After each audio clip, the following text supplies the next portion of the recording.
الحمد لله نحمده ونستعينه ونستغفره ونعوذ بالله من شرور أنفسنا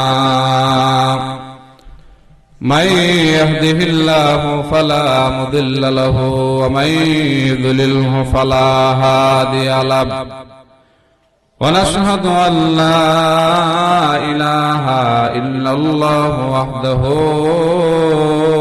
لا شريك له ونشهد أن سيدنا وسندنا وحبيبنا ومولانا محمدا عبده ورسوله الذي أرسله بالحق بشيرا ونذيرا وداعيا إلى الله بإذنه وسراجا منيرا أما بعد فأعوذ بالله من الشيطان الرجيم بسم الله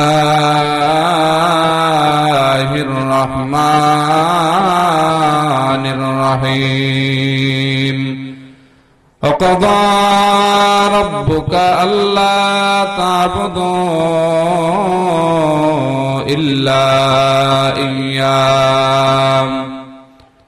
إلا إياه وبالوالدين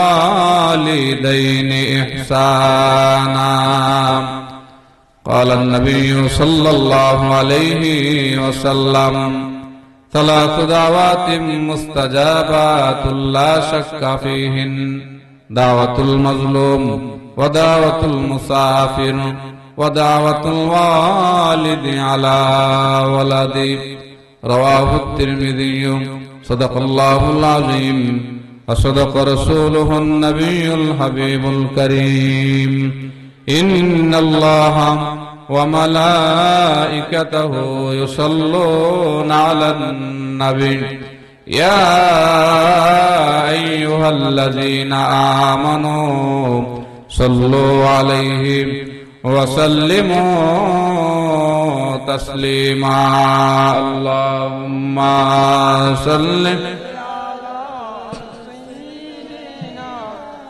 مولانا محمد وعلى সামনে আসুন একটু সামনে আসুন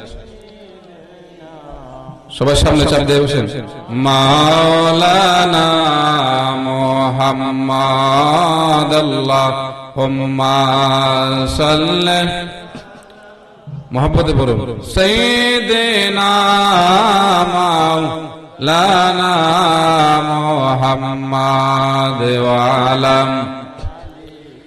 সাইয়্যিদিনা মাওলানা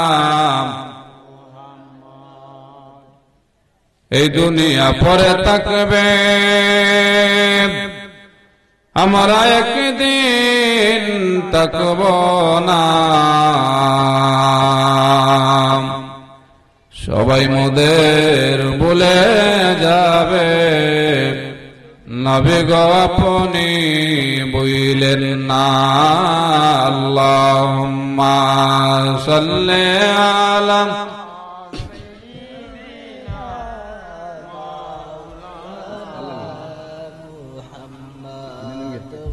আলি সাইয়্যিদিনা মাওলানা কোন দিন জানি ডাক আসিবে এবারে ঘর সারিতে রঙিন পোশাক কুলে কুলে সাদা কাফন পরিতে আল্লাহুম্মা সাল্লি মাওলানা মুহাম্মদ ওয়া আলা সাইয়্যিদিনা মাওলানা मोहब्बत একটু জিকির করুন আল্লাহ আল্লাহ।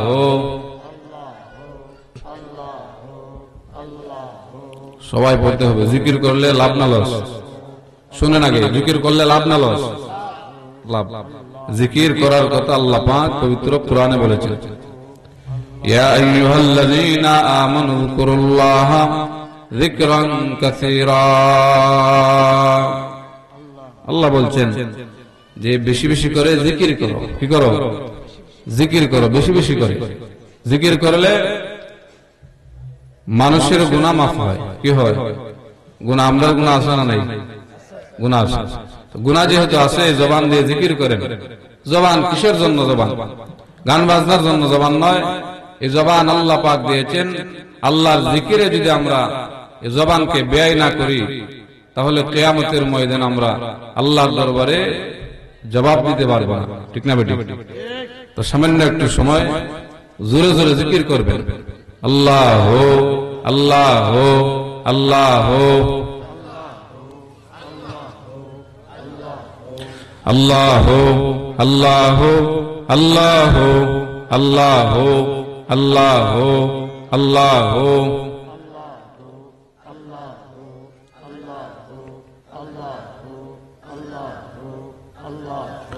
আল্লাহ আল্লাহ আল্লাহ আল্লাহ আল্লাহ আল্লাহ।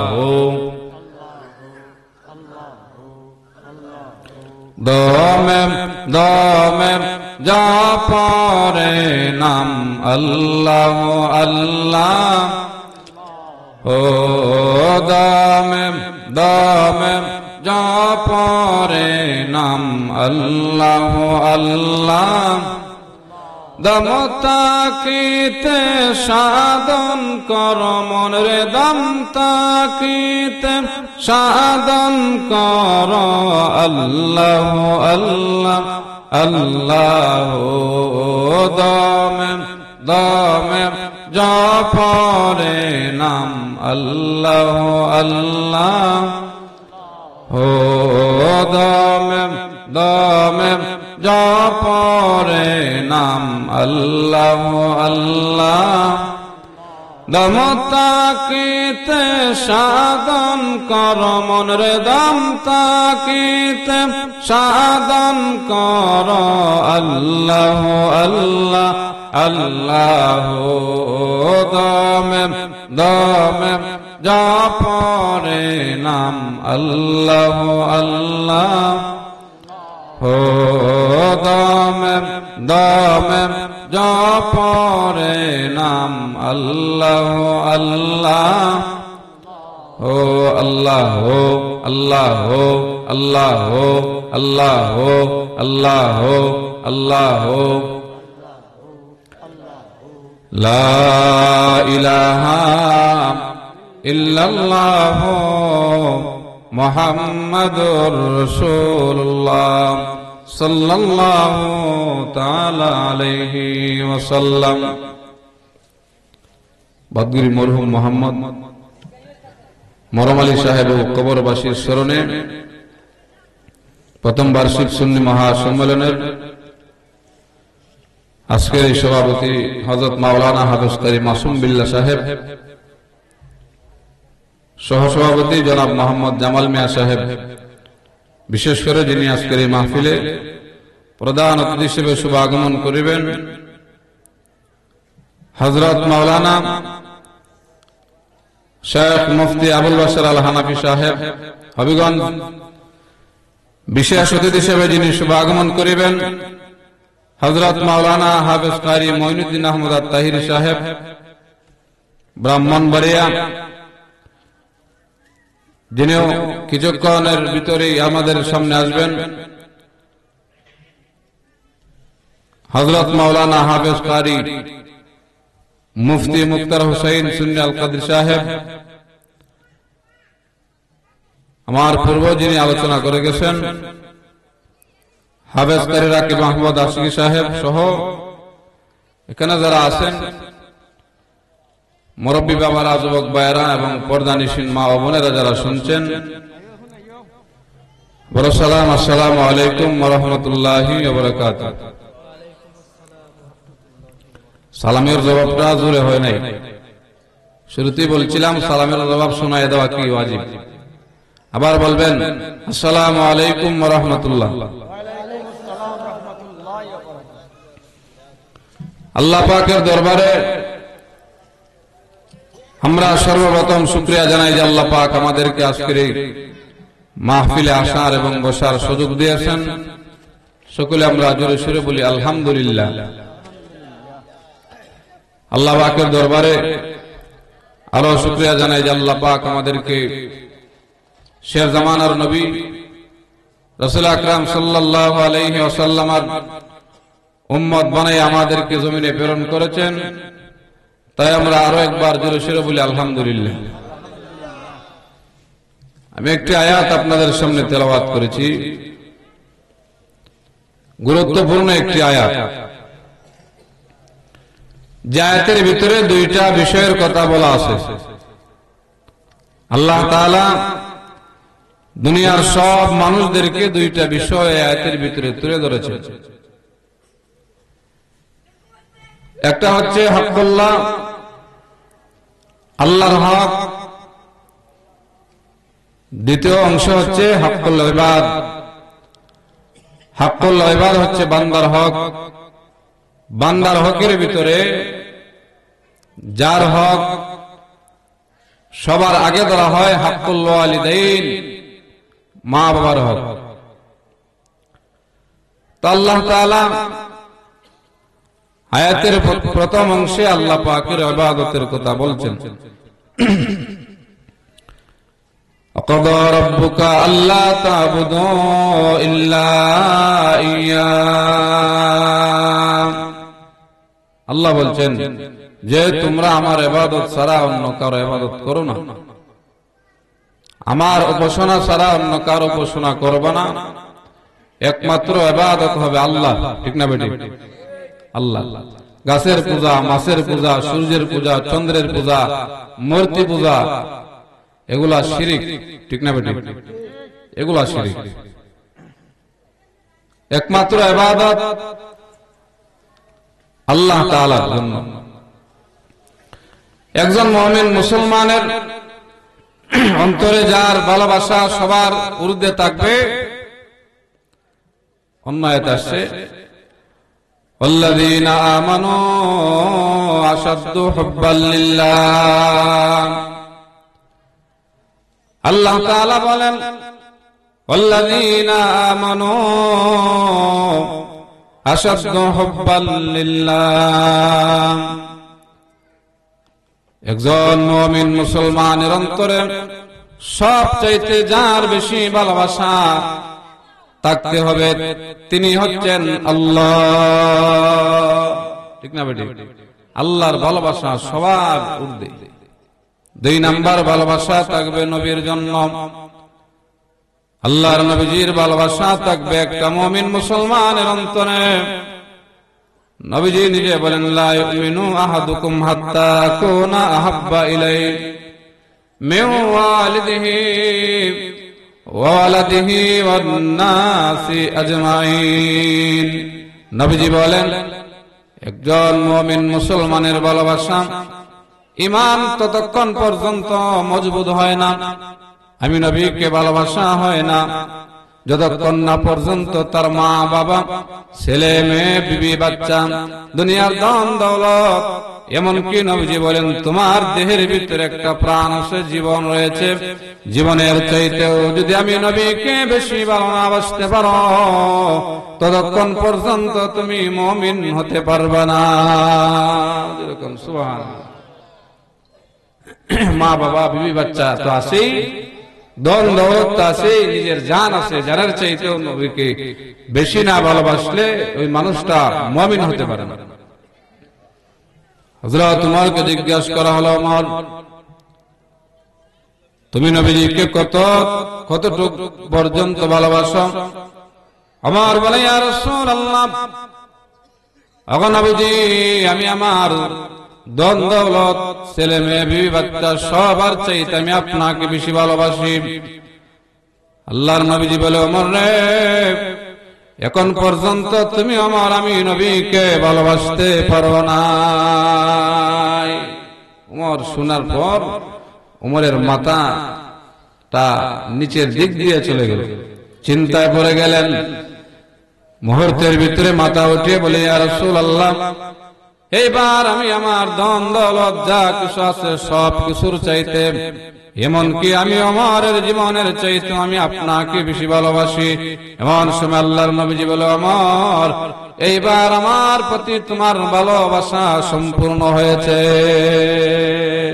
সুবহানাল্লাহ, এইবার সম্পূর্ণ হয়েছে।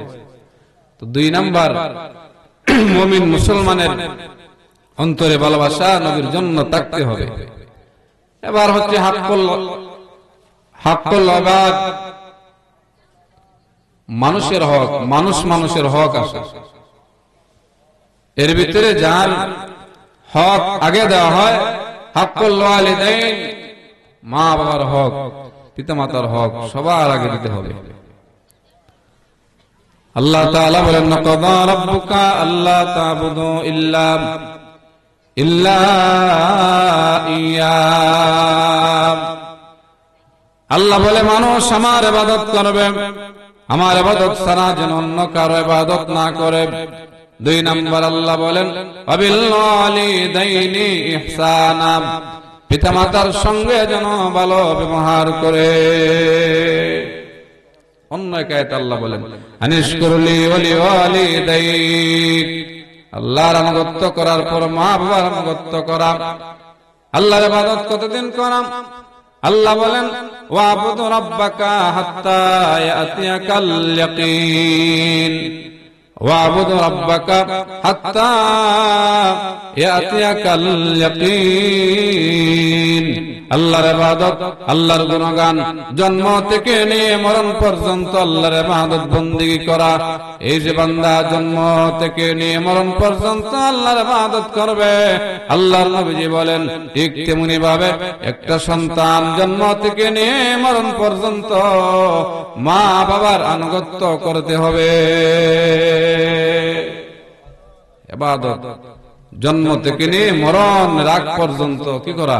ইবাদত করা, মা বাবার সঙ্গে ভালো ব্যবহার করা, জন্ম থেকে নিয়ে মরণের আগ পর্যন্ত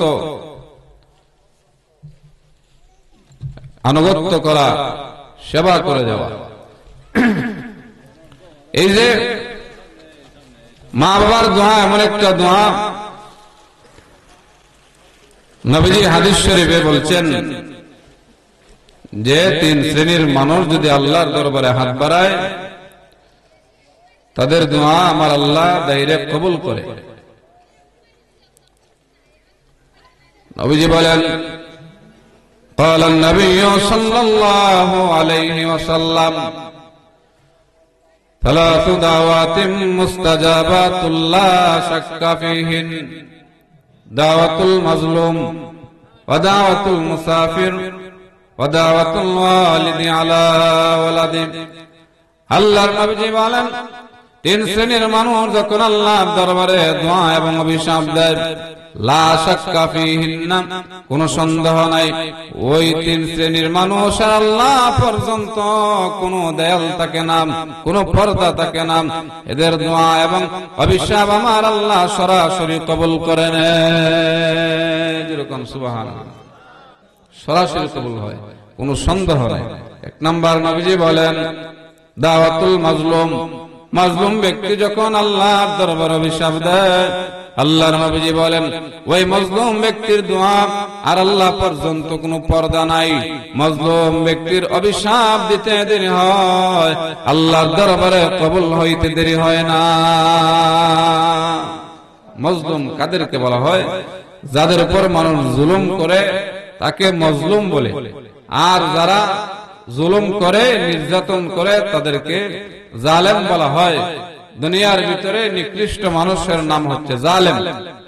জালেম মানুষ কিয়ামতের ময়দানে আল্লাহর দরবারে দাঁড়াতে হবে। মাজলুম এরা যখন দোয়া করে, অভিশাপ দেয়, অভিশাপ, এরা যখন কষ্ট পেয়ে, দুঃখ পেয়ে যখন আল্লাহকে ডাক দেয়, আল্লাহর নবীজি বলেন আল্লাহ পর্যন্ত কোনো পর্দা থাকে না, ডাইরেক্ট আল্লাহ দরবারে কবুল হয়। 2 নম্বর নবীজি বলেন ওয়াদাওয়াতুল মুসাফির, মুসাফির মানুষ যখন কারো জন্য দোয়া করে, নবীজি বলেন মুসাফির মানুষের দোয়া আর আল্লাহ পর্যন্ত কোনো পর্দা নাই, ডাইরেক্ট কবুল হয়ে যায়, কোনো পর্দা লাগে না, ডাইরেক্ট আল্লাহ পাক কবুল করে নেয়। 3 নম্বর নবীজি বলেন ওয়াদাওয়াতুল ওয়ালিদি আলা ওয়ালাদি, আরেকটা শ্রেণীর মানুষ জমিনের ভিতরে আছে, এরা হচ্ছে মা বাবা। মা বাবা সন্তানের জন্য দোয়া কিংবা অভিশাপ যদি আল্লাহর দরবারে দেয়, আল্লাহর নবীজি বলেন এরা হচ্ছে সন্তানের জন্য মুস্তাজাব। মুস্তাজাব কোন মানুষদেরকে বলা হয়? আল্লাহর নবীজি বলেন মুস্তাজাব ওই ব্যক্তিকে বলা হয় যারা আল্লাহর দরবারে হাত বাড়ায়, যারা মুখ দিয়ে যা বের করে আল্লাহ রাব্বুল আমিন সঙ্গে সঙ্গে কবুল করে নেয়, ওই সমস্ত মানুষদেরকে মুস্তাজাব বলা হয়। দুনিয়ার ভিতরে মুস্তাজাব মানুষ যারা, এদের জবান থেকে বের হতেই আল্লাহ পাক কবুল করে নেন। এর ভিতরে সন্তানের জন্য মা বাবা হচ্ছে মুস্তাজাব।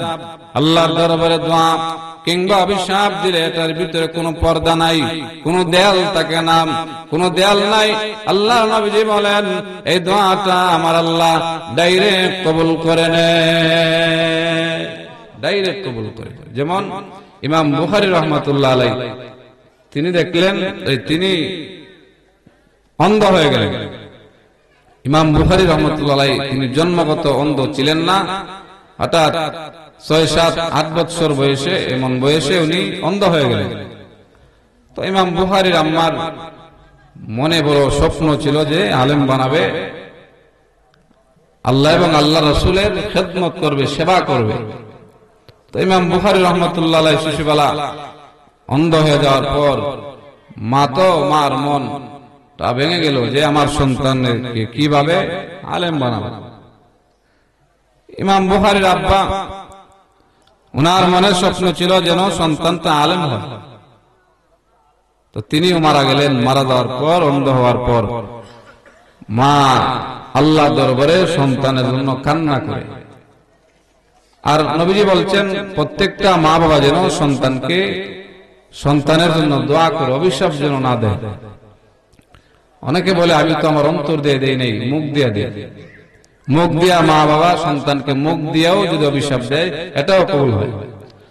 এজন্য ছেলে মেয়ে ভুল করলে মা বাবা যেন অভিশাপ না দেয়, নবীজি নিষেধ করছেন। সন্তানকে অভিশাপ দিও না, হেদায়েতের জন্য দোয়া করো, আল্লাহ পাক তোমার দোয়া কবুল করবে। ইমাম বুখারীর আম্মা উনি কান্না করে, আল্লাহর দরবারে কান্দে, আল্লাহ আমার সন্তানের চোখ নিয়ে গেলাম, অল্প বয়সে বিধবা বানাইলা, স্বামীকে কেড়ে নিলাম, সন্তানের চোখ কেড়ে নিল। আল্লাহ আমার তো মনে স্বপ্ন আমি আমার সন্তানকে আলেম বানাবো, মেহেরবানি করে আমার সন্তানের চোখ আল্লাহ ফিরিয়ে দাও। ইমাম বুখারীর আম্মা নামাজ পড়ে পড়ে কান্না করে। গভীর নিশি রাত্রিবেলা তিনি ঘুম থেকে উঠে সিজদায় পড়ে পড়ে কান্না করে, আল্লাহ আমার সন্তানের চোখ তুমি ফিরিয়ে দিয়ে দাও। এইভাবে কান্না করে রাত যায়, দিন শেষ হয়ে যায়। হঠাৎ করে একদিন আমার আল্লাহ ইমাম বুখারীর আম্মার দোয়া কবুল করে নিলেন। একদিন ইমাম বুখারী রাহমাতুল্লাহ আলাইহি শিশু বাচ্চা পাশে খেলা করে, আর ইমাম বুখারীর আম্মা নামাজরত অবস্থায় সিজদায় পড়ে কান্না করে, আল্লাহ আমার সন্তানের চোখ ফিরিয়ে দাও, আমি আমার সন্তানকে আলেম বানাবো। আমার আল্লাহ রব্বুল আলামিন ইমাম বুখারীর আম্মা সিজদায় থাকতে থাকতে আমার আল্লাহ বললেন, ও ফেরেশতারা আমার ওই বান্দা বুখারীর চোখ ভালো করে দাও। আমার আল্লাহ ভালো করে দিলেন। এবার ইমাম বুখারী রাহমাতুল্লাহ আলাইহি তাকে দেখে সব কিছু দেখতে পায়। ইমাম বুখারী বলে, মা আমি দেখতেছি তুমি সিজদায় পড়ে পড়ে কান্না করো। যেরকম সুবহানাল্লাহ। ইমাম বুখারী ডাক দেয়, আম্মা, ও আম্মা আমি সব দেখতে পাই, ইমাম বুখারীর আম্মা সাজদা থেকে মাথা উঠায় দেখে তার সন্তান চোখ দিয়া দেখতে পায়। এই হলো মার দোয়ার পাওয়ার। শুধু এখানেই শেষ নয়, ইমাম বুখারী রাহমাতুল্লাহ আলাইহি উনার মার দোয়ার চোখের পাওয়ার এত হয়েছে, ইমাম বুখারী রাহমাতুল্লাহ আলাইহি মার দোয়ার চোখের এত পাওয়ার আমার আল্লাহ দান করেছেন। শেষ বয়সে তিনি চাঁদের আলোয় বসে বসে তিনি কিতাব লিখতেন। একটা কিতাব আছে উনার জীবনে লিখেছেন, কোন বাতি লাগে না, বাতির ঘরের ভিতরে না, বাহিরে বসে বসে চাঁদের আলোয় রাত্রিবেলা বসে বসে তিনি কিতাব লিখত। কোন চশমা লাগতো না, বাতি লাগতো না। মুফাসসিরিন কেরামগণ বলেন এটা হচ্ছে ইমাম বুখারীর মার দোয়ার চোখ। সুবহানাল্লাহ। উনি একটা কিতাব লিখছেন, উনি বাতির নিচে না, আকাশের নিচে রাত্রিবেলা বৈশা তিনি কিতাব লিখতেন। একটা কিতাব লিখছেন উনি চাঁদের আলোয় বসে বসে। এজন্য আল্লাহর নবীজি বলেন সন্তানদেরকে যেন মা বাবা অভিশাপ না দেয়। অভিশাপ দিলে আল্লাহর দরবারে এটা কবুল হয়ে যায়। সন্তানের জন্য দোয়া করা, যেমন বাইজিদ বুস্তামি রাহমাতুল্লাহ আলাইহি তিনি কিভাবে এত বড়, তিনি শুধু একজন আল্লাহর ওলি ছিলেন তা নয়, বাইজিদ বুস্তামি রাহমাতুল্লাহ আলাইহি বিশাল বড় এক আলেম ছিলেন। ওনার বাইজিদ বুস্তামির আম্মার মনেও আমার সন্তান যেন আলেম হয়, ওনার মনে বড় আশা। তো বাইজিদ বুস্তামির আম্মা শিশুবেলায় মাদ্রাসায় নিয়ে গেলেন। যাওয়ার পর হুজুরকে বললেন আমার সন্তানকে আপনার কাছে দিয়ে গেলাম, যতক্ষণ না আলেম হয় ততক্ষণ পর্যন্ত আমার সন্তানকে বাড়িতে দিবেন না। মা হুজুরের কাছে সমঝাইয়া দিয়ে আসলেন। তো কিছুদিন পর বাইজিদ বুস্তামি রাহমাতুল্লাহ আলাইহি উনার মন চায় মাকে দেখবে, শিশু বাচ্চা তো।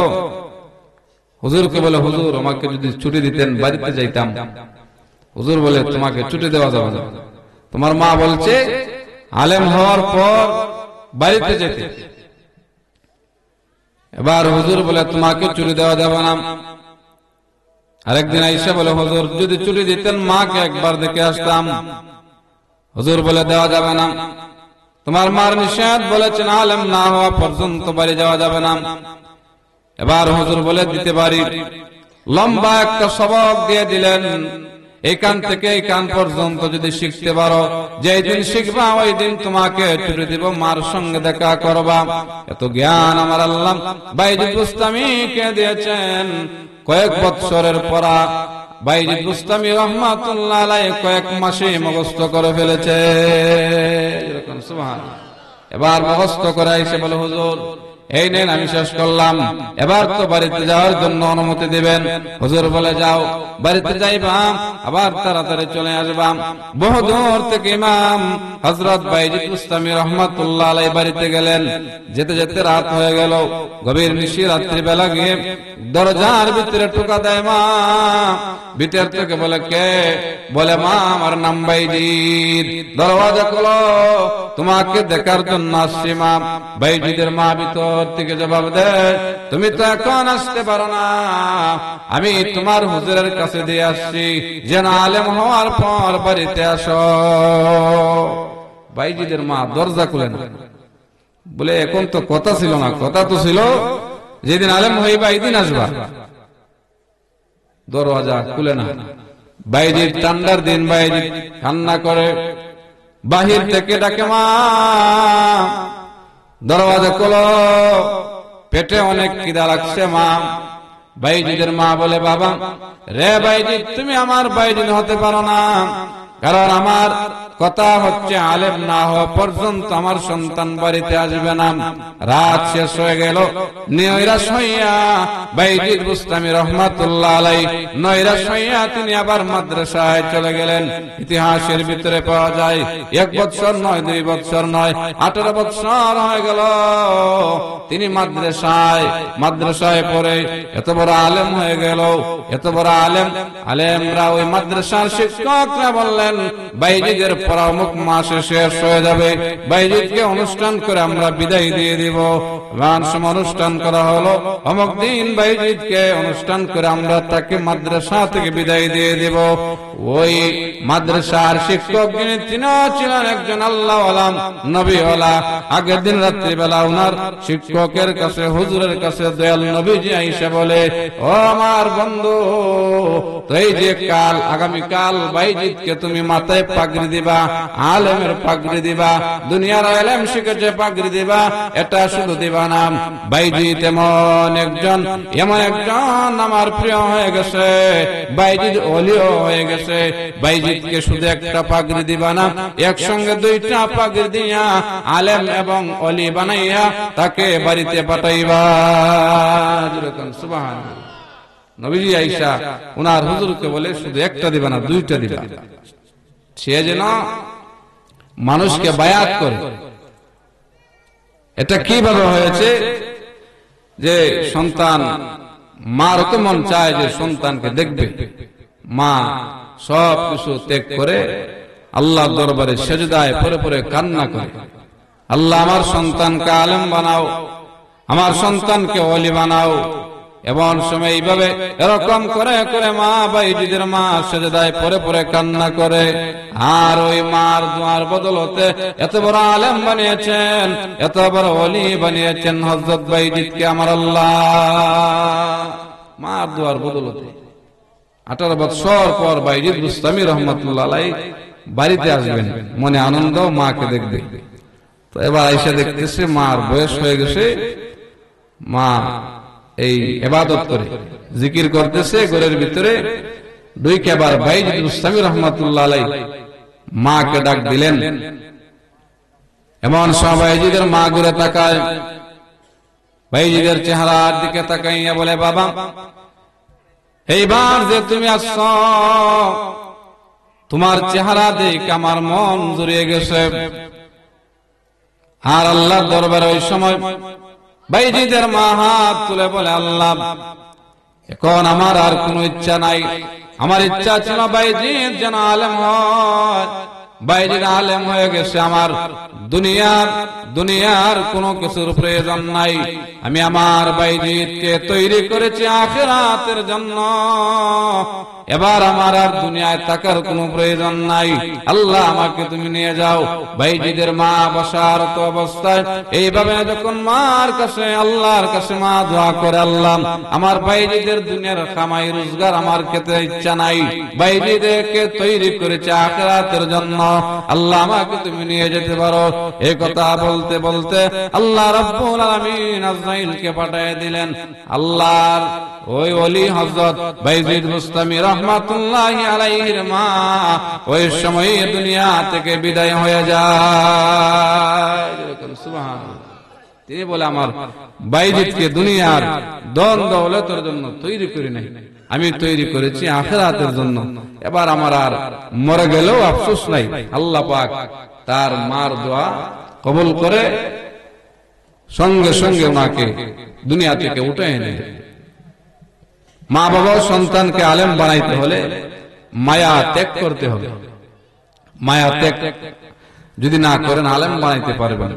সন্তানদেরকে মায়া মহব্বত করার একটা সময় আছে, ওই সময় মায়া মহব্বত করলে আপনার সন্তান আলেম হতে পারবে। তো মা বাবার, নবীজি বলছেন, মা বাবা যেন সন্তানের জন্য কি করে? দোয়া করে, অভিশাপ যেন না দেয়। যদি অভিশাপ দেয় তাইলে আল্লাহর দরবারে কবুল হয়। যেমন জুরাইদ রহমাতুল্লাহ আলাইহি, তিনিও একজন আল্লাহর ওলি ছিলেন, ঠিক না বেটি? হযরত জুরাইদ রহমাতুল্লাহ আলাইহি তিনিও ওলি ছিলেন, কিন্তু উনার মা অভিশাপ দিয়েছিল। জুরাইদের মা খানখার পাশে এসে ডাকে জুরাইদ, কিন্তু জুরাইদ রহমাতুল্লাহ আলাইহি নামাজরত অবস্থায় ছিল, দরওয়াজা খুলে, নফল নামাজ, খানখার ভিতরে বসে বসে নফল নামাজ পড়ে। আর মা বহু দূর থেকে এসে ডাক দেয়, কিন্তু জুরাইদ দরওয়াজা খুলে। দ্বিতীয় দিন আবার আসে, আইসা ডাক দেয়, বাবা জুরাইদ বেরিয়ে আসো।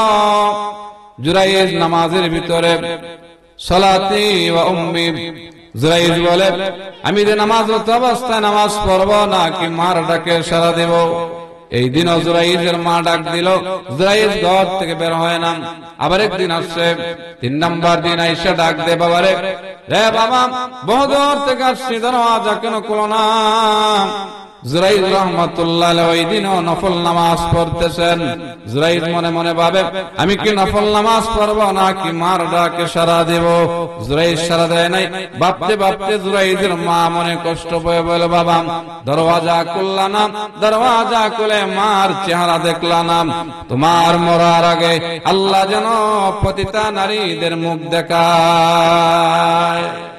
মা বলে, মার মুখ দেখো নাই, আল্লাহ যেন মরার আগে তোমাকে প্রতিটা নারীদের মুখ দেখাইয়া মরণ দেয়। আল্লাহর দ্বারে ডাইরেক্ট কবুল হয়ে গেছে। মা চলে গেছে। এই রাকাল, এক রাকাল জুরাইজ রাহমাতুল্লাহ আলাইহির খানকার পাশে বসে বসে উনি এক রাকাল বেড়া বকরি দুম্বা রাখতো, আর এই রাকালের পাশে একটা মহিলা আসতো, মেয়ে, যুবতী মেয়ে আসতো। হঠাৎ করে যুবতী মেয়েটার গর্ভে বাচ্চা চলে আসছে। কিছুদিন পর আবার ওই মেয়েটার গর্ভ থেকে একটা সন্তান দুনিয়াতে আসছে। আসার পর সবাই মেয়েটাকে ধরছে যে তোমার বিয়ে হলো না, কিভাবে ছেলে আসছে, কে ওই সন্তানের বাবা বলো? এবার মহিলা মেয়েটা বাঁচার জন্য বলে, এই সন্তানের বাবার নাম জুরাইজ, আল্লাহর ওলির নাম বলে দিয়েছে। বাদশা শুইনা রাগান্বিত হয়ে বললেন, যাও জুরাইজের খানকা ভাঙো, আর জুরাইজকে শহরের মধ্য দিয়ে টেনে হেসে আমার দরবারে নিয়ে আস। জুরাইজের খানকা ভাঙা হলো। জুরাইজের হাতে হ্যান্ডকাফ লাগাইয়া শহরের মধ্য দিক নিয়ে যায়। জুরাইজকে বাদশার দরবারে নিয়ে যাওয়া হচ্ছে। শহরে যখন ঢুকেছে, ওই শহরে একটা পতিতালয় ছিল। সারা শহর সবাই জেনে গেছে এই শহর দিয়া আল্লাহর ওলি জুরাইজকে নিয়ে যাওয়া হচ্ছে। তিনি নাকি অন্যায় করেছে, জেনায় লিপ্ত হয়েছে, তিনি নাকি অবৈধ সন্তান জন্ম দিয়েছে। সবার কাছে খবর চলে গেছে। পতিতা নারীরা যখন শুনল, তারা রম থেকে বেরিয়ে রাস্তায় চলে আসছে। দেখি কে আল্লাহর ওলি জুরাইজ এরকম অন্যায় কাজ করেছে। পতিতালয়ের নারীরা উপর থেকে যখন রাস্তার পাশে চলে আসছে, জুরাইজকে যখন হাঁটিয়ে নিয়ে যাওয়া হচ্ছে, হঠাৎ করে তাকে দেখে জুরাইজ দেখে পতিতা নারীরা সামনে দাঁড়িয়ে আছে। জুরাইজ রাহমাতুল্লাহ আলাইহি পতিতা নারীদের দিকে তাকাইয়া তিনি মুচকি মুচকি হাসে। তিনি হাসে, আর মার অভিশাপের কথা স্মরণ হয়েছে। এই যে আমার মা বলছিল, আল্লাহ যেন মরার আগে তোকে পতিতা নারীদের মুখ দেখাইয়া দেয়। দেখে দেখে হাসে। এবার বাদশার দরবারে নিয়ে যাওয়ার পর বাদশাহ বলে, কিভাবে সম্ভব হয়েছে যে মহিলার সঙ্গে জেনায় লিপ্ত হয়েছে? জুরাইজ রাহমাতুল্লাহ আলাইহি বলে, আমি কোনো জেনা করি নাই, কোনো অন্যায় করি নাই। মহিলাকে নিয়ে আসা হলো। মহিলাও বলে, আমার সন্তানের বাবা জুরাইজ। জুরাইজ রাহমাতুল্লাহ আলাইহি বলেন যে, তোমার বাচ্চা কোথায়? বাচ্চাকে সামনে আনো। পৃথিবীর জমিনে 3 জন শিশু বাচ্চা জমিনে আসার পরেই আল্লাহ পাক কথা বলাইছেন। হযরত ইউসুফ আলাইহিস সালাম কে জুলাইখার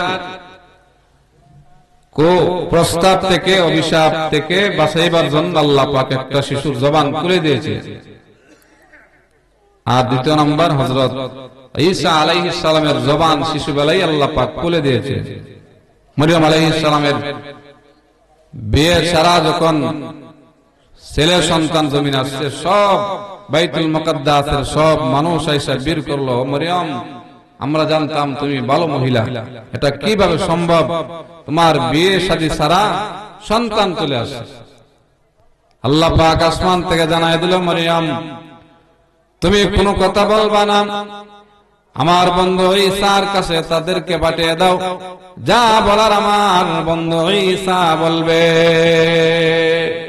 এবার কিছু মানুষ হাসে, বলে যে শিশু বাচ্চা কিভাবে কথা বলবে? আরেকজন বলে, চল গিয়ে দেখি কি বলে। সব মানুষ গিয়ে বলে, ও আল্লাহর বান্দা, বলো তুমি কিভাবে আসছো, তুমি কে, তোমার পরিচয় কি? আল্লাহ তাআলা ওই সময় হযরত ঈসা আলাইহিস সালামের জবান খুলে দিলেন। তিনি বলেন, ইন্নী আব্দুল্লাহ। ঈসা আলাইহিস সালাম বলে, আমি আল্লাহর বান্দা। আতানিয়াল কিতাব ওয়া জাআলানি নাবিয়্যা। আমি শুধু আল্লাহর বান্দা না, আমি একজন আল্লাহর পক্ষ থেকে প্রেরিত নবী। শুধু তাই নয়, আমার আল্লাহ আমাকে একটা কিতাবও দান করেছেন। সুবহানাল্লাহ। শিশু হযরত ঈসা আলাইহিস সালামের মুজিজার ভিতরে বিশেষ একটা মুজিজা, মায়ের কোলে থাকা অবস্থায় আল্লাহ পাক ঈসা আলাইহিস সালামকে কিতাব দান করেছেন। ওনার বিশেষ একটা মুজিজা, যে মায়ের কোলে থাকা অবস্থায় আল্লাহ তাআলা ঈসা আলাইহিস সালামকে কিতাব দান করেছেন। তো 2 নাম্বার, ঈসা আলাইহিস সালাম কথা বলছেন শিশুবেলায়, আল্লাহ কথা বলেছেন। 3 নাম্বার, ওই যে জুরাইদ রাহমাতুল্লাহ আলাইহিকে অপমান করা হচ্ছে। জুরাইদ রাহমাতুল্লাহ আলাইহি বলে, মা, তোমার সন্তান কোথায়, আমার কাছে নিয়ে আসো। তিনি বহুত বড় একজন আল্লাহর ওলি ছিলেন জুরাইদ রাহমাতুল্লাহ আলাইহি। শিশুকে নিয়ে আনা হলো। এবার শিশুটাকে কোলে নিয়ে মাথায় হাত দিয়া বলে, রে আল্লাহর বান্দা, বলো বলো, কে তোমার বাবা? এখানে এমন একজন মানুষের বিচার করা হচ্ছে, একজন আল্লাহর ওলিকে নিয়ে এখানে বিচার করা হচ্ছে, বলো কে তোমার বাবা? আল্লাহ রাব্বুল আলামিন জুরাইদ রাহমাতুল্লাহি আলাইহির জবানটা খুলে দে, ওই শিশু বাচ্চার জবান খুলে দিলেন। এমন সময় শিশু বাচ্চা বলে, রে বাদশাহ, আমার বাবা আল্লাহর ওলি জুরাইদ না, আমার বাবা আপনার খানকার পাশে যে বসে থাকে রাকাল, ওই রাকাল হচ্ছে আমার জন্মদাতা বাবা। শিশু বাচ্চা বলে দিয়েছে যে আমার বাবা জুরাইদ না, জুরাইদ একজন নিঃসন্দেহে আল্লাহর ওলি, উনার কোনো দোষ নাই। এবার ওই বাদশাহ আল্লাহর ওলি জুরাইদকে বলে, তার সৈন্যবাহিনীরা বলে, সেনারা বলে, হুজুর, তাইলে যে জুরাইদ ওই শহরের ভিতরে পতিতা নারীদেরকে দেখে হাসছে, এটা কেন? জুরাইদকে বাদশা জিজ্ঞেস করে, ও আল্লাহর ওলি, তাইলে পতিতা নারীদের দিকে তাকাইয়া কেন আপনি হাসলেন? আল্লাহর ওলি জুরাইদ বলে, ও বাদশা, আমি কোনো অন্যায় করি নাই, আমি কোনো দোষ করি নাই, তারপর আমার নামে এত বড় বদনাম। কারণ আমার মা আমাকে অভিশাপ দিয়েছিল, মরার আগে যেন পতিতা নারীদের মুখ দেখে আমি মারা যাই। এজন্য আল্লাহ রাব্বুল আলামিন এই যা কিছু ঘটাইলেন, শুধুমাত্র আমার মা অভিশাপ দেওয়ার কারণে মৃত্যুর আগে ঠিকই আমার আল্লাহ পতিতা নারীদের মুখ দেখে দিয়েছে। জুরাইদ রাহমাতুল্লাহ আলাইহির খান খাবার বানিয়ে দেওয়া হলো। তো মা বাবার দোয়া এবং অভিশাপ দুটোই আল্লাহর দরবারে কি হয়? কবুল হয়। এজন্য নবীজি বলছেন, ছেলে মেয়েদেরকে অভিশাপ না দেওয়া। এদের জন্য বুঝে না, তাদের জন্য আল্লাহর কাছে বলা, আল্লাহ পাক কি করবেন? তাদেরকে আল্লাহ পাক হেদায়েত দান করবেন। মা বাবার দোয়া সন্তানের জন্য মুস্তাজাব, আল্লাহর দরবারে সঙ্গে সঙ্গে কবুল হয়। নারায়ে তাকবীর, নারায়ে রিসালাত। আমাদের মাঝে আজকের এই মাহফিলের প্রধান বক্তা, যিনি আমাদের এই গ্রামের, যিনি এই সর্বপ্রথম ওনার নামে কি লাগানো হয়? মুফতি। মুফতি বলা হয় তাকে ম্যাজিস্ট্রেটের সমান, সমতুল্য। কে সমান? ম্যাজিস্ট্রেট। বাংলায় পড়লে উনি ম্যাজিস্ট্রেট থাকতো। ম্যাজিস্ট্রেট যেমন কোন দোকানে গিয়ে কলম দিয়ে জরিমানা করলে কোনো ফেরানোর কোনো কি নাই, সাহস নাই। কোন মুফতি যদি কোনো ফতোয়া দেয়, সরকার গ্রহণ করতে হবে। তা আমাদের গ্রামের প্রথম মুফতি, আমরা খুশি না বেজার? দোয়া করবেন। এই গ্রামে যারাই আছে সবাই দোয়া করবেন। আপনাদের দোয়া আমাদের জন্য কবুল হবে। মাদ্রাসার জন্য দোয়া করবেন। এই মাদ্রাসা ছিল বিদায় আজকে যাই পড়ালেখা করেছি আমরা, মাদ্রাসার উসিলা, ঠিক না বেটি? একমাত্র উসিলা মাদ্রাসা। মাদ্রাসার প্রতি সুনজর দিবেন। এই যে বাচ্চারা আছে এদেরকে ভালোবাসবেন, মহব্বত করবেন। এরা কিয়ামতের ময়দানে এদেরকে সুপারিশ করার আল্লাহ পাক অনুমতি দিবেন। একটা হাদিস নবীজি বলছেন, قال النبي صلى الله عليه وسلم من قرأ القرآن فاستظهره فأحل حلاله وحرم حرامه وادخله الله الجنة وشفعه في 10 من أهل بيته كلهم قد وجبت لهم النار। নবীজি বলেন, যাদের ভিতরে আছে আল্লাহর কুরআন, যারা শিখে আল্লাহর কুরআন, এবং যারা কোরআনের ভিতরে আছে হালাল হারাম আছে না নাই? হালালকে হালাল মানে, হারামকে হারাম মানে, এদেরকে আল্লাহ রাব্বুল আলামিন জান্নাত দিবেন। যেরকম সুবহানাল্লাহ। এখানে শেষ নয়, নবীজি বলেন ওয়াশাফাহু, তাদেরকে কিয়ামতের ময়দানে শাফাআত করার অনুমতি দিবে। ওয়াশাফাহু ফি 10 মিন আহলি বাইতি, 10 জন ব্যক্তির জন্য সে সুপারিশ করতে পারবে। কেমন 10 জন? কুল্লুহুম ক্বাদ ওয়াজাবাত লাহুমুন নার, যে 10 জনের জন্য জাহান্নাম লেখা হয়ে গেছে, সেই 10 জন নির্ঘাত জাহান্নামী, জাহান্নামের পাতায় তাদের নাম লেখা হয়ে গেছে। আল্লাহর নবীজি বলেন কুল্লুহুম ক্বাদ ওয়াজাবাত লাহুমুন নার, এমন 10 জন ব্যক্তিকে তারা আল্লাহর কাছ থেকে সুপারিশ করে জান্নাতে নিয়ে যাবে। এরকম সুবহানাল্লাহ। 10 জনের ভিতরে কারা কারা আছে? প্রথম নাম্বার যারা মা বাবা বিনা হিসাব জান্নাতে যাবে। 2 নাম্বার দাদা দাদি যাবে 4 জন।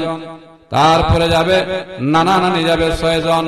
তারপরে আরো 2 জন শ্বশুর শাশুড়ি যাবে 8 জন।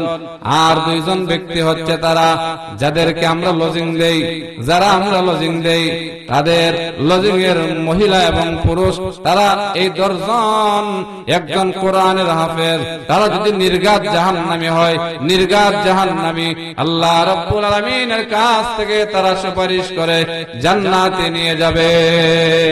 এরকম সুবহানাল্লাহ। তো ছেলে মেয়েদেরকে আলেম বানাবেন, কোরআনের হাফেজ বানাবেন। এখন যে জামানা, পড়ালেখা করে লাভ নাই, বিএ পাস করেও টমটম চালাইতে হয়, ঠিক না বেটি? কোম্পানিতে যেতে হয়, সন্ধ্যায় যায় সকালে আসে, সকালে যায় এই বিকাল বেলা আসে। আলেম বানাবেন, হাফেজ বানাবেন। আর এই মাদ্রাসার প্রতি সবাই সুনজর দিবেন। এই মাদ্রাসা নবীর ঘর মাদ্রাসা। মাদ্রাসার প্রতি সুনজর দিলে শুধু আমাদের লাভ না, জিন্দা মুর্দা সবার জন্য লাভ। এই গ্রামের উপর রহমত বরকত বর্ষিত হয়। আল্লাহ পাক আজকের এই মাহফিলকে যেন কবুল করেন। আর বিশেষ করে এই মাহফিলের উসিলায় আমাদের গ্রামের মুর্দাগুলিদেরকে যেন আল্লাহ পাক মাফ করে দেয়। আমরা সকলে বলে আমিন। অনেক মানুষ এই মাদ্রাসা শুরুতে ছিল, ঠিক না বেটি? কিন্তু তারা নাই, কবরে আছে। তো তারা জানে মাদ্রাসা চললে কেমন লাভ, বন্ধ হলে কেমন লস, তারা কবর থেকে বলতে পারবে। আমরাও যেদিন চলে যাব আমরাও বুঝবো, কিন্তু বলতে পারবো না, কাউকে বলতে পারবো না যে মাদ্রাসা চলো, মাদ্রাসাতে কোরআন তেলাওয়াত করা হোক, মসজিদ মক্তব চলো। তারা বলে, আমরা শুনতে পাই না। আল্লাহ পাক আমাদের সবাইকে ইসলামের জিন্দেগি অনুসরণ করার তৌফিক যেন দান করেন। আমরা সকলে বলে আমিন। আমা আলাইনা ইল্লাল বালাগ। আসসালামু আলাইকুম ওয়া রাহমাতুল্লাহ।